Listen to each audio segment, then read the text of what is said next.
Welcome to Guide Guru. We hope this video helps. You start by confirming prerequisites. Dyno must have managed server and view audit log permissions, and you need a dedicated channel to receive entries.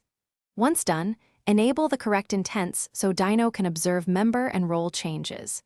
Next, create a channel named Audit Log and set its right permissions.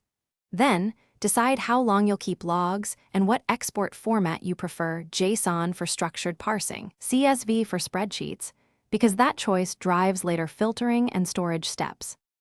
Now configure which events Dyno should log.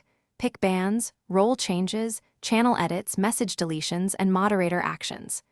Make sure to apply filters so you avoid noise, for example, exclude bots, limit to specific channels, or ignore low-level role tweaks. Once filtered, map each event's payload fields to your storage schema. Include timestamp, actor ID, target ID, action type, and reason. Finally, set batching windows to group rapid events and reduce API usage so you don't overwhelm your database. Finish by wiring Dyno's output to persistent storage, a database, S3 bucket, or log service, and implement rotation based on your retention rule. Once done, build simple monitors.